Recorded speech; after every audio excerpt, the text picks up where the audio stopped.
اصحابہ و اہل بیتہ اجمعین۔ محترم حضرات و خواتین،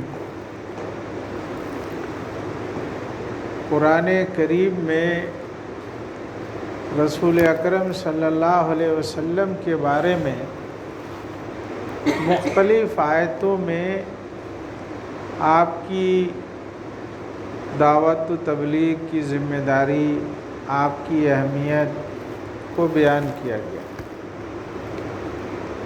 کئی آیتوں میں آپ کے اخلاق کا تذکرہ ہے، جس سے معلوم ہوتا ہے کہ اخلاق کی بڑی اہمیت ہے ہم لوگوں کی دینی زندگی میں اور انسانی زندگی میں۔ قرآن کریم میں اللہ جل شانہ نے فرمایا انک لعلی خلق عظیم، کہ نبی آپ کو اونچے اخلاق پر ہم نے بھیجا ہے۔ یہ اونچا اخلاق کیا تھا؟ دوسری جگہ فرمایا وما ارسلناک الا رحمۃ للعالمین۔ یہ بھی اسی اخلاق کی تشریح ہے کہ انسان کے اندر رحم کا مادہ ہو، یہ اخلاق کا ایک بڑا حصہ ہے۔ تیسری جگہ فرمایا لقد کان لکم فی رسول اللہ اسوۃ حسنہ، کہ لوگوں تمہارے لیے رسول اکرم کی زندگی میں بہترین نمونہ ہے، اخلاقی نمونہ، عملی نمونہ۔ اس کو ہمیں سیکھنا چاہیے۔ جس اخلاق کے بارے میں نبی صلی اللہ علیہ وسلم نے اپنے بارے میں فرمایا کہ میں دنیا میں اسی لیے آیا ہوں تاکہ جو اخلاق دنیا والوں کی نگاہوں کے سے مٹ گئے تھے میں اس کی تکمیل کروں۔ انما بعثت لاتمم مکارم الاخلاق۔ اس لیے ہم سب کو ان اونچے اخلاق کا آپس میں بھی تذکرہ کرتے رہنا چاہیے، اپنے گھروں میں بھی کرتے رہنا چاہیے۔ پہلی بات تو یہ کہ سب سے پہلی بات جو عقیدے کے بارے میں اللہ کے رسول نے بتائی کہ انسان اور خالق کی حیثیت کیا ہے، تو یہ واضح کیا کہ دنیا کے تمام انسان اگر التجا کریں گے، مانگیں گے، شفاعت طلب کریں گے، رزق مانگیں گے، زندگی مانگیں گے، صحت مانگیں گے، تو صرف اللہ سے مانگیں۔ دوسری چیز کہا کہ اپنی پیشانی کو عبادت کے لیے اگر جھکائیں گے، سجدہ کریں گے، رکوع کریں گے، جھکیں گے، تو اللہ کے آگے جھکیں گے۔ دنیا میں آج بھی یہ گمراہی ہے کہ دنیا میں شیطان انسانوں کو اللہ کی دیگر مخلوقات کے آگے جھکاتا ہے، کہیں پتھروں کے آگے جھکاتا ہے، کہیں درختوں کے آگے جھکاتا ہے، اور یہ شیطان کی چال آہستہ سے انسانوں کو گمراہ کرتی رہتی۔ اس لیے حدیث میں آیا ہے کہ شرک جو ظاہر ہے، کسی بت کی پوجا ہے یا درخت کی پوجا ہے یا شمس و قمر، چاند اور سورج کی پوجا ہے، اس سے بھی بچنا ہے۔ اور جو چھوٹی چیزیں ہیں شرک کی، جو عام طور پر محسوس نہیں ہوتا، اب جیسے کہ یہ تہواروں کے موسم ہے، جگہ جگہ غیر مسلموں کے، مشرکوں کے درگا کے نام سے، فلاں کے نام سے مورتیں بنائی جائیں۔ ہمارے لیے جائز نہیں ہے کہ ہم ان مورتوں کی عقیدت کی بنیاد پر زیارت کریں، نہیں، وہ بھی شرک کا ایک حصہ ہے۔ اس لیے کہ وہ مورتیں انسان کی پیدا کردہ ہیں، ان کے اندر کوئی تقدس نہیں ہے، اس لیے ہم عقیدت سے ان کو دیکھیں گے بھی نہیں۔ یہ ہمارے بچوں کو، ہمارے نوجوانوں کو، خواتین کو سمجھنا ہے۔ اخلاق کا تعلق انسانی زندگی میں گھر سے شروع ہوتا ہے۔ اس لیے کہ جب بچہ پیدا ہوتا ہے تو گھر میں زندگی گزارتا ہے، تو اخلاق کا سب سے بڑا مرکز گھر ہوتا ہے۔ گھر میں اخلاق، بچوں میں آپس میں کیسا ہونا چاہیے، بھائی بہنوں میں کیسا ہونا چاہیے، ماں باپ کے ساتھ کیسا ہونا چاہیے، شوہر بیوی کے ساتھ کیسا ہونا چاہیے، اس کو ضرور اپنے نگاہوں میں ماں باپ کو، گھر کے افراد کو رکھنا چاہیے۔ اگر ہم نہیں رکھیں گے تو ایک بڑے کام سے ہم محروم ہو جائیں گے۔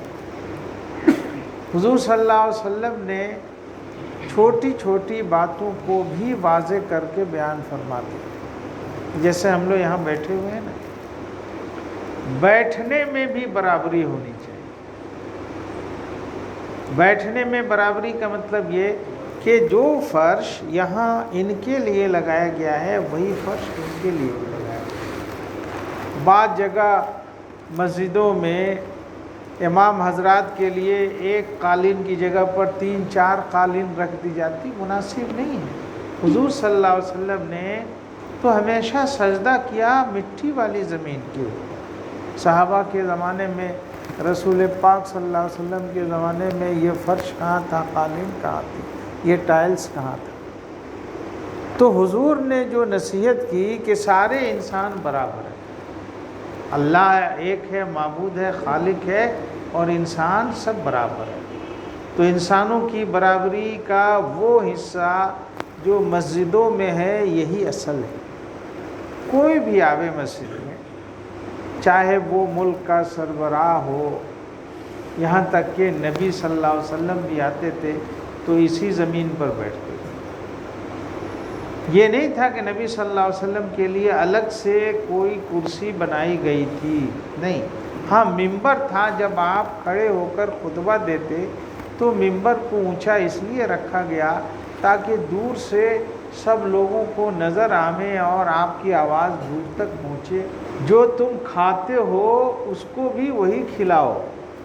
یہ نہیں کہ خادم ہیں، ایک سے زیادہ ہیں تو ہم نے ان کے لیے الگ کھانے پکوا دیے، اور گھر کے جو لوگ ہیں مالک ان کے لیے الگ کھانے پکوا دیے، یہ بھی اخلاق کے خلاف ہے۔ تو برابری جو ہونی چاہیے، بیٹھنے میں بھی ہونی چاہیے، کپڑے میں بھی ہونی چاہیے، کھانے پینے میں بھی ہونی چاہیے۔ اور دنیا میں آپ دیکھیں گے تو ان تینوں چیزوں میں آج بھی اونچ نیچ ہے۔ بیٹھنے میں بھی اونچ نیچ ہے، کھانے میں بھی اونچ نیچ ہے، کپڑے میں بھی اونچ نیچ ہے۔ دنیا نے، ملکوں نے اپنے اپنے قوانین بھی بنائے۔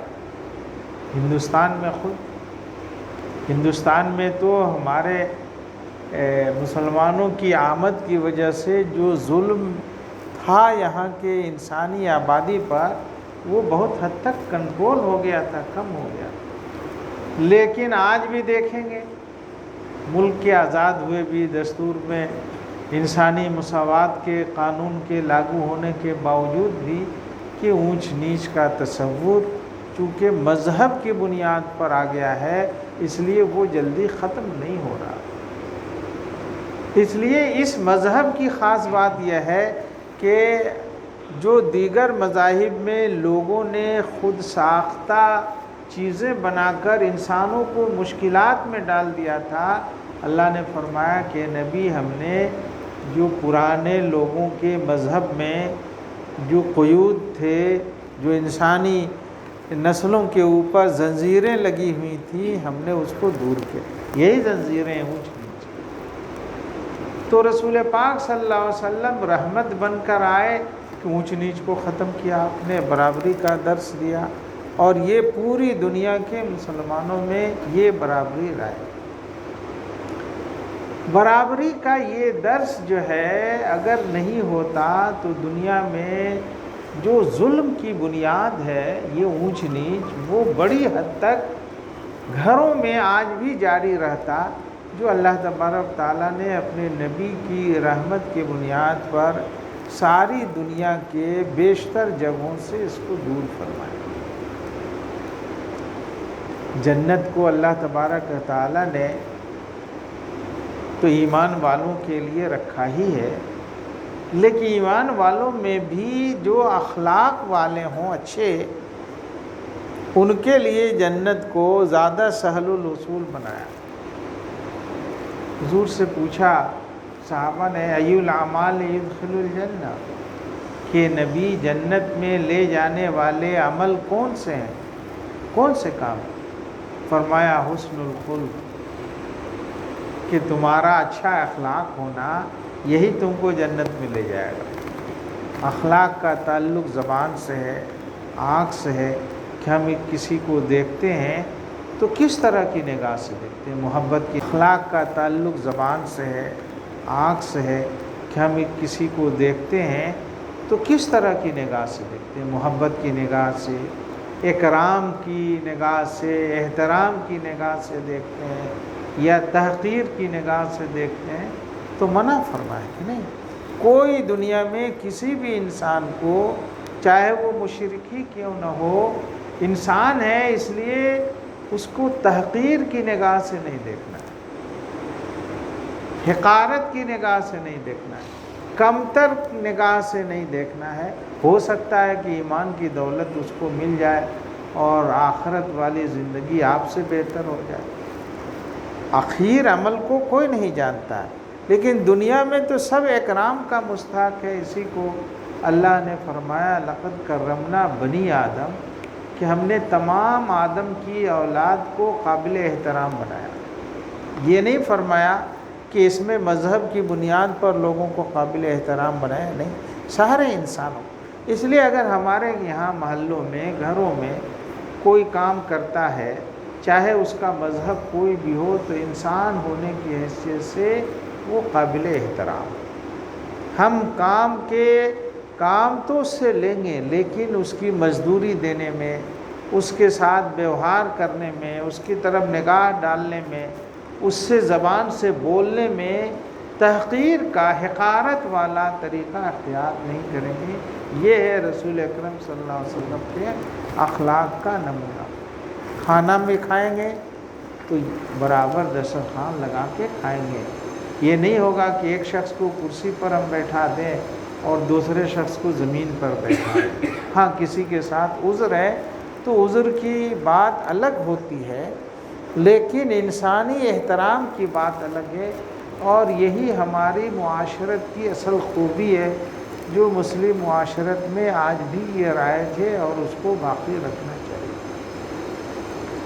گھروں میں جو ہم لوگ ایک ساتھ رہتے ہیں، تو حضور صلی اللہ علیہ وسلم نے گھروں میں آپس کے برتاؤ کی بنیاد پر جنت کو ساتھ کر دیا ہے۔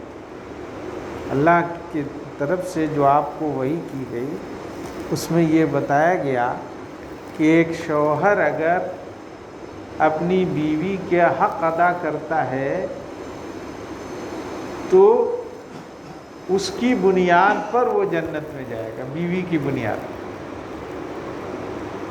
شوہر اگر بیوی کے ساتھ اس کا حق ادا کرتا ہے، حسن سلوک سے پیش آتا ہے، اچھے اخلاق کا برتاؤ کرتا ہے، تو اس کا وہ عمل اس کو جنت میں لے جائے گا۔ تو جنت تو گھر کے عمل میں ہے۔ اسی طرح حدیث میں آتا ہے کہ بیوی اپنے شوہر کی وجہ سے جنت میں جائے گی، یعنی بیوی اگر شوہر کے ساتھ اچھا برتاؤ کرتی ہے، حق ادا کرتی ہے، اچھے اخلاق سے پیش آتی ہے، تو وہ بیوی اپنے شوہر کے ساتھ اس برتاؤ کی بنیاد پر جنت میں جائے گی۔ تو جنت کو حضور صلی اللہ علیہ وسلم نے جیسا فرمایا ای الاعمال یدخل الجنہ، تو فرمایا حسن الخلق۔ تو یہ جو اچھا اخلاق ہے، یہ گھروں میں بھی برتاؤ میں پورا ہونا چاہیے، تبھی ہمارا گھر جنت والا بنے گا۔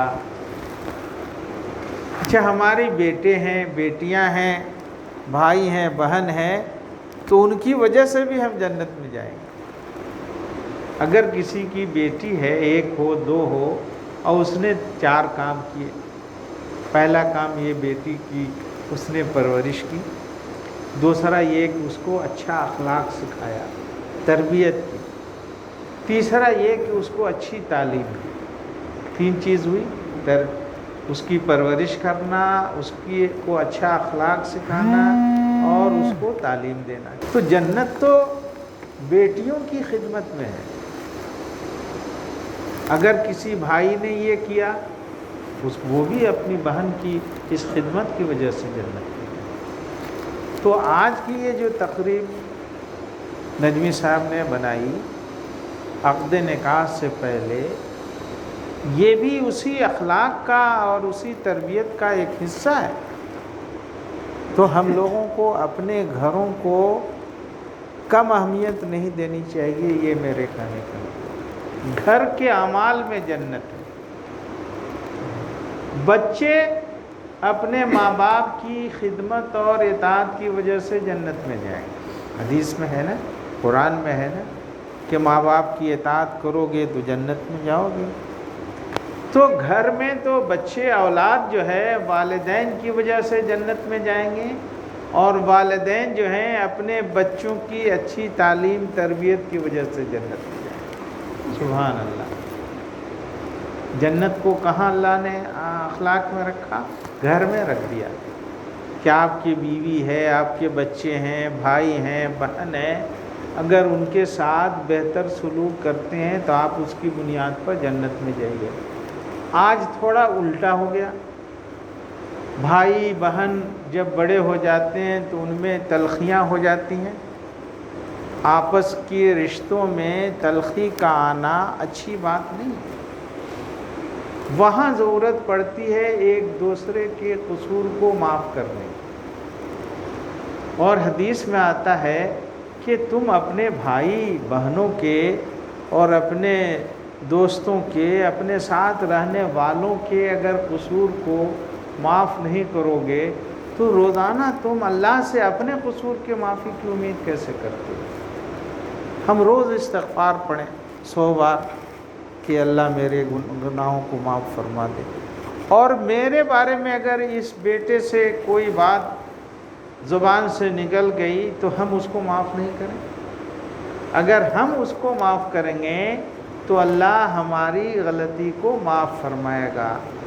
اگر ہم اس کے ساتھ شفقت کریں گے تو اللہ کی شفقت اور مہربانیاں میرے ساتھ ہوں گی۔ تو اللہ نے اپنی شفقت، اپنی مہربانی کو انسانوں کے شفقت اور مہربانی کے ساتھ خاص کر دیا۔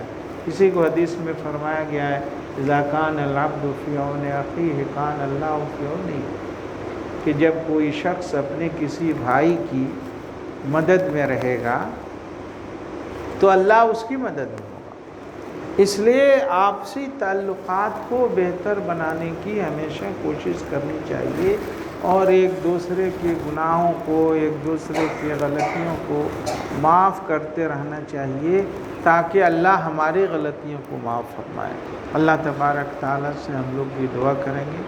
وآخر دعوانا الحمد للہ رب العالمین۔